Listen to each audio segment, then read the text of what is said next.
आज हम संचयन भाग 1 के पहले पार्ट को पढ़ेंगे, जिसका नाम है गिल्लू। हाँ, गिल्लू। लेखिका हैं महादेवी वर्मा। इनका जीवन काल 1907 से 1987। महादेवी वर्मा का पाठ इस तरह है। सोनजूही की आज एक पीली कली लगी है। सोनजूही एक पुष्प विशेष का नाम है जो कि पीला फूल होता है। इसे देखकर अनायास ही अचानक ही उस छोटे जीव का स्मरण हो आया। एक छोटा जीव, छोटा प्राणी का याद आई लेखिका को, जो इस लता की सघन हरितिमा में छिपकर बैठता था। इस लता की सघन यानी घनी हरितिमा यानी हरियाली में छिपकर बैठता था और फिर मेरे निकट पहुंचते ही कंधे पर कूदकर मुझे चौंका देता था। मेरे निकट पहुंचते ही, मेरे पास पहुंचते ही मेरे कंधे पर कूदकर मुझे चौंका देता था। चौंका देना यानी आश्चर्य में डालना। तब मुझे कली की खोज रहती थी, पर आज उस लघु प्राण की खोज है। लेखिका को उस समय जब ये लघु प्राण जीवित था तो कली की खोज रहती थी, लेकिन आज ये लघु प्राण का यानी वो मर चुका था और उसका समाधि हो चुकी थी, कर चुके थे, पर आज उस लघु प्राण की खोज है। यानी आज लेखिका को उस लघु प्राण की खोज यानी उस प्राणी की यानी गिलहरी की याद आती है, परंतु वह तो अब तक इस सोनजूही की जड़ में मिट्टी होकर मिल गया होगा। लेखिका को फिर मन में आता है कि वो तो कभी की मिट्टी बन गया होगा, उसको तो कभी की मिट्टी में गाड़ दिए थे, उसकी समाधि कर दी गई थी। आज तक तो नहीं है वो। लेकिन फिर उनके मन में आता है, कौन जाने स्वर्णिम कली के बहाने वही मुझे चौंकाने ऊपर आया हो। स्वर्णिम कली यानी वो स्वर्ण के रंग की यानी पीली कली के बहाने वही मुझे चौंकाने आया होगा, मुझे चकित करने आया होगा, ऐसा लेखिका के मन में आता है।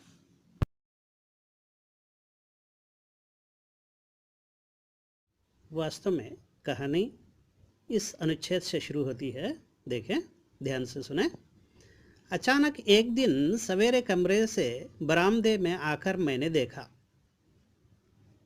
यानी लेखिका अचानक अपने कमरे से सवेरे सवेरे कमरे से बाहर आती है और बरामदे में आकर देखती है तो दो कौवे एक गमले के चारों ओर चोंचों से छुआछुआवल जैसा खेल खेल रहे हैं। छुआछुआवल एक खेल का नाम है, जिसमें बच्चे चुपके से छूकर छुप जाना और फिर छूना ऐसा करते हैं एक खेल में। तो इस तरह कौवे छुआछुआवन का खेल जैसा खेल रहे थे। यह लेखिका ने देखा। यह काकभूषणी भी विचित्र पक्षी है, एक साथ समादरित, अनादरित, अति सम्मानित और अति अवमानित होते हैं। यानी ये काकभूषणी यानी कौवे भी विचित्र पक्षी हैं।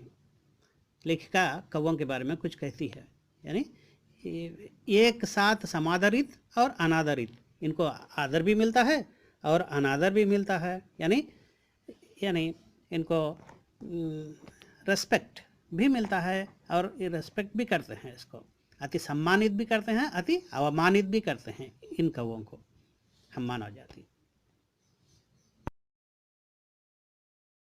हमारे बेचारे पुरखे न गरुड़ के रूप में आ सकते हैं, न मयूर के, न हंस के।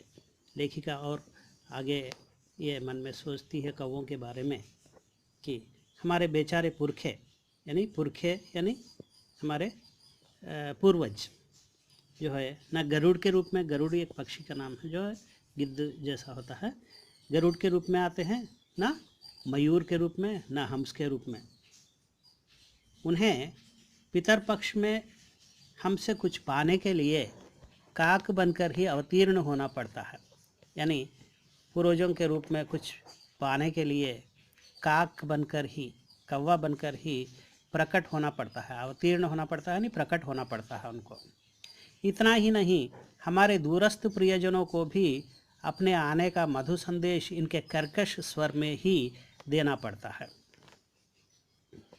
यानी दूरस्थ, दूर के प्रियजन, यानी हमारे बंधु मित्र आते हैं, जब मेहमान आते हैं तो उनसे आने के पहले ही उनके आने का संदेश, मधु संदेश, मीठा संदेश इनके कर्कश स्वर में ही देना पड़ता है। दूसरी ओर हम कौवा और काऊ काऊ करने को अवमानना के अर्थ में ही प्रयुक्त करते हैं। दूसरी ओर यानी हम बड़ों के रूप में आदर करते हैं, क्योंकि उसको कुछ अन्न कुछ खिलाने की कोशिश करते हैं, क्योंकि हमारे पुरखे यानी पूर्वज आकर खाएंगे इस कौवे के रूप में, ऐसा मानकर उसका आदर भी करते हैं।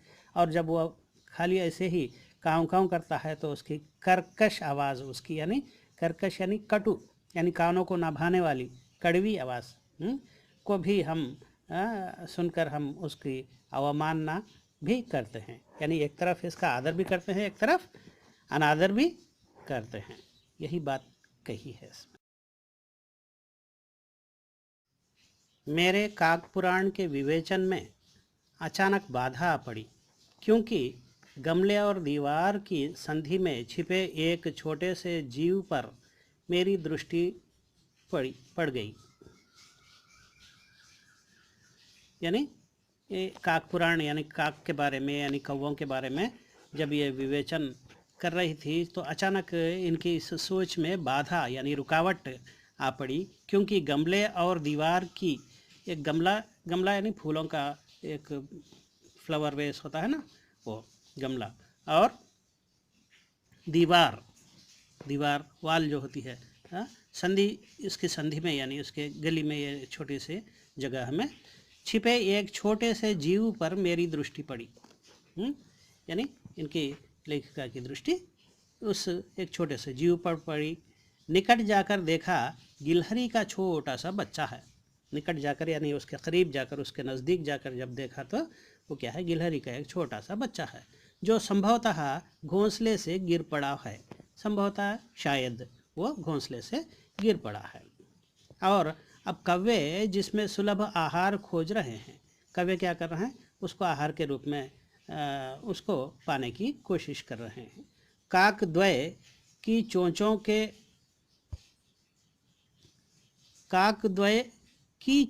के 2 घाव उस लघुप्राण के लिए बहुत थे।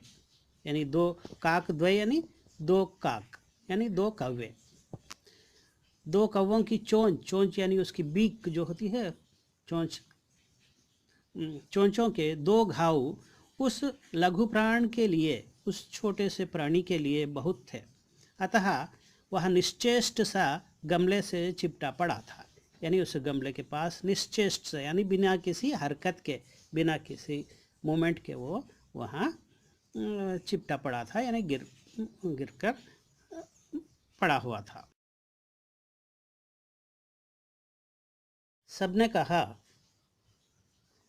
कौवे की चोंच का घाव लगने के बाद यह बच नहीं सकता।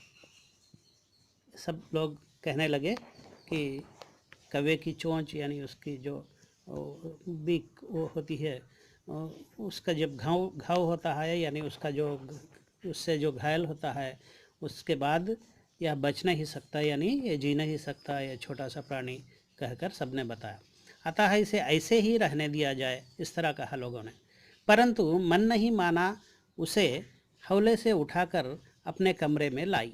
लेकिन मन नहीं माना उसे ऐसे ही छोड़ने के लिए, इसलिए मेरा मन नहीं माना तो मैं उससे उठाकर अपने कमरे में लाई, लेखिका कह रही है। फिर रुई से रक्त पोंछकर घावों पर पेंसिलिन का मरहम लगाया। रुई यानी कपास यानी कॉटन से उसका रक्त को पोंछकर उसके घावों पर यानी उसके घायल शरीर पर पेंसिलिन दवाई होती है ना, पेंसिलिन का मरहम लगाया। मरहम यानी ऑइंटमेंट लगाया। रुई की पतली बत्ती दूध से भिगोकर रुई यानी कपास यानी कॉटन का छोटी सी वो पीस लेकर भिगोकर दूध में भिगोकर मिल्क दूध में भिगोकर जैसे जैसे उसने उसके नन्हे से मुंह में लगाई, पर मुंह खुल ना सका, पर उसका मुंह जो होता है गिलहरी का वो खुल नहीं सका, और दूध की बूंदें दोनों ओर ढुलक गई और वो बूंदें इधर उधर लुढ़कने लगी।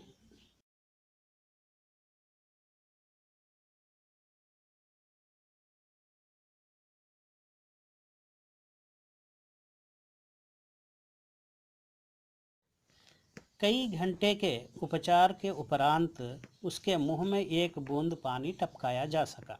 यानी कई घंटे, अनेक घंटों के उपचार के बाद, यानी उपचार यानी ट्रीटमेंट के उपरांत यानी बाद में, उसके मुंह में गिलहरी के मुंह में एक बूंद पानी, बूंद यानी ड्रॉप पानी टपकाया जा सका। पानी उसके मुंह में टपकाना या ड्रॉपलेट उसके मुंह में डाला जा सका। तीसरे दिन वह इतना अच्छा और आश्वस्त हो गया कि, यानी तीसरे दिन ऑन थर्ड डे वो क्या हो गया, इतना आश्वस्त हो गया यानी निश्चिंत, चिंता रहित हो गया कि मेरी उंगली अपने दो नन्हे पंजों से पकड़कर, यानी वो अपने पंजों से, पंजे उंगलियों के जो हाथ होते हैं उसके पंजों से पकड़कर नीले कांच के मोतियों जैसी उसके आँख होते हैं, वो ऐसे लगते हैं कवित्र को, नीले रंग के कांच के यानी ग्लास के मोती जैसी आँखों से इधर उधर देखने लगता है वो प्राणी। 3-4 मास में उसके स्निग्ध रोएं, यानी स्निग्ध यानी चिकने, जो स्मूथ जो रोएं हैं, रोएं यानी उसके जो बाल, झब्बेदार पूंछ और चंचल चमकीली आंखें सबको विस्मित करने लगी।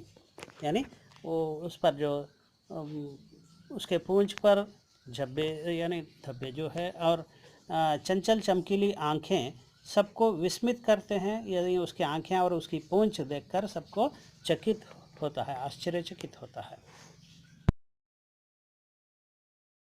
हमने उसकी जातिवाचक संज्ञा को व्यक्तिवाचक का रूप दे दिया, यानी वो गिलहरी कहते हैं ना उसको, जातिवाचक उसका नाम है। जब उसको विशेष रूप से नाम जब दिया जाता है तो वो व्यक्तिवाचक रूप होता है ना, तो उसे व्यक्तिवाचक रूप दे दिया और इस प्रकार हम उसे गिल्लू कहकर बुलाने लगे। यानी उस गिलहरी को लेखिका ने गिल्लू कहकर बुलाने लगी। मैंने फूल रखने की एक हल्की डलिया में रुई बिछाकर उसे तार से खिड़की पर लटका दिया। यानी मैंने फूल रखने की एक हल्की सी डलिया, एक हल्की सी क्या बोलते हैं, टोकरी जैसा डलिया में रुई बिछाकर, रुई यानी कपास, नरम कॉटन बिछाकर उसे तार यानी क्या बोलेंगे, किसी तेलुगु में तीगा, एक वायर से तार से खिड़की पर लटका दिया। यानी उसको उस तरह वहाँ उस डलिया को लटका दिया। वही 2 वर्ष गिल्लू का घर रहा। यानी वही डलिया, वही टोकरी उसके लिए वो 2 साल तक उसका गिल्लू का घर रहा। वह स्वयं हिलाकर अपने घर में झूलता और अपनी कांच के मनकों सी आँखों से कमरे के भीतर और खिड़की से बाहर न जाने क्या क्या देखता समझता रहता। यानी उस डलिया में बैठकर वह स्वयं उसको घर को हिलाता, यानी उसको झूले जैसा हिलाता, झूलता और अपनी कांच के जैसे उन मन के जैसी आँखों को कमरे के भीतर और खिड़की से बाहर न जाने क्या क्या देखता रहता और क्या क्या समझता रहता। परंतु उसकी समझदारी और कार्यकलाप पर सबको आश्चर्य होता था। उसकी उतनी छोटी से वो जो जान प्राणी है, उसकी समझदारी पर और उसके कार्यकलाप जो भी काम हुआ करता है उस तरह, वो सबको देखकर आश्चर्य होता था, बहुत ही लोग चकित होते थे उसे देखकर। जब मैं लिखने बैठती तब अपनी ओर मेरा ध्यान आकर्षित करने के उसे इतनी तीव्र इच्छा होती थी कि उसने एक अच्छा उपाय खोज निकाला। वह मेरे पैर तक आकर सर्र से पर्दे पर चढ़ जाता और फिर उसी तेजी से उतरता। उसका यह दौड़ने का क्रम तब तक चलता जब तक मैं उसे पकड़ने के लिए न उठती।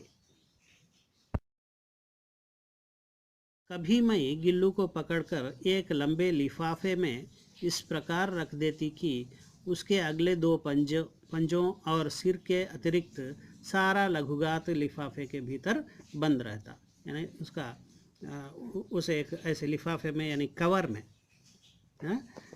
उसको रख देती। उसके दो पंजे बाहर रहते, बाकी लघुगात, लघु यानी छोटा, गात यानी शरीर, लघुगात यानी छोटा सा शरीर लिफाफे के भीतर बंद रहता।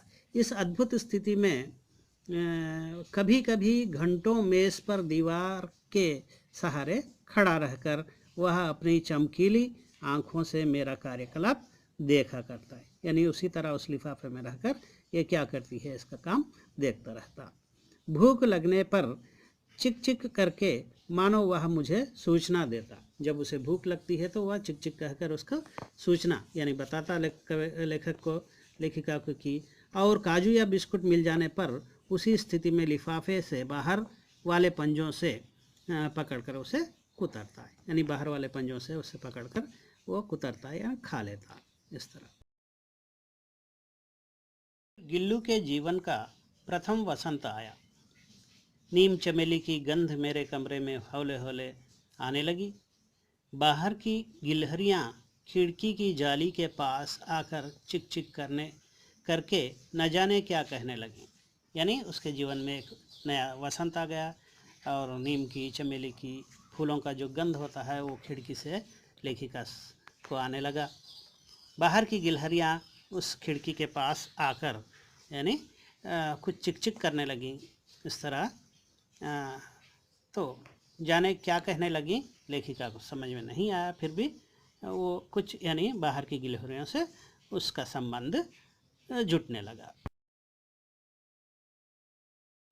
गिल्लू को जाली के पास बैठकर अपनेपन से बाहर झांकते देखकर मुझे लगा कि इसे मुक्त करना आवश्यक है। अब वो जाली से बाहर झांक रहा था गिल्लू, तो उसे देखकर उसे मुक्त करना यानी स्वतंत्र करना आवश्यक है, ज़रूरी है, ऐसा लेखिका के मन में आया। मैंने कीले निकालकर जाली का एक कोना खोल दिया और इस मार्ग से गिल्लू ने बाहर जाने पर सचमुच ही मुक्ति की सांस ली। यानी वो गिल्लू उस जाली के कोने से बाहर निकल गया और मुक्ति की यानी स्वतंत्र सांस ली। इतने छोटे जीव को घर में पले कुत्ते बिल्लियों से बचाना भी एक समस्या थी। इस छोटे से जीव को घर में और भी महादेवी वर्मा के घर में जो है और भी पशु पक्षी रहते हैं, यानी उनको पालने वाली एक पशु पक्षियों की प्रेमी है, ये उनको पालती है। तो कुत्ते बिल्लियों से उनको इस छोटे से जीव को बचाना भी एक समस्या थी, इसलिए वह बाहर गया। अच्छा हुआ, यह सोचती है लेखिका। आवश्यक कागज़ पत्रों के कारण मेरे बाहर जाने पर कमरा बंद ही रहता है। मेरे कॉलेज से लौटने पर जैसे ही कमरा खोला गया और मैंने भीतर पैर रखा, वैसे ही गिल्लू अपने जाली के द्वार से भीतर आकर मेरे पैर से सिर और सिर से पैर तक दौड़ लगाने लगा। तब से यह नित्य का क्रम हो गया। यानी जब ये बाहर किसी काम से जाकर जब कमरे में वापस आती है, तब वह गिलहरी का बच्चा जो है गिल्लू बाहर से आकर इससे यानी मिलने जैसा आ जाता है। वो फिर सिर से पैर, पैर से सिर तक नीचे ऊपर दौड़ने लगता है।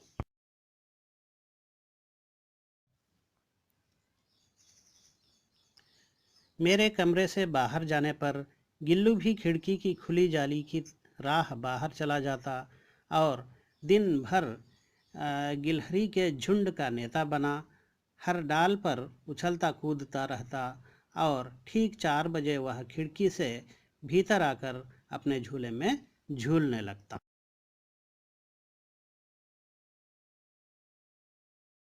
मुझे चौंकाने की इच्छा उसमें न जाने कब और कैसे उत्पन्न हो गई थी। कभी फूलदान के फूलों में छिप जाता, कभी पर्दे की चुन्नट में और कभी सोनजूही की पत्तियों में।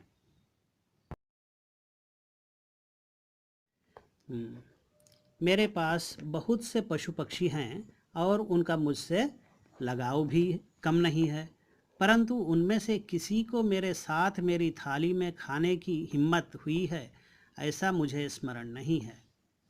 गिल्लू इनमें अपवाद था, यानी बहुत सारे पशु पक्षियों को यह पालती थी, लेकिन कोई इतनी हिम्मत, कोई पशु या पक्षी इसके इतनी हिम्मत नहीं की कि आकर इसके थाली में खाए।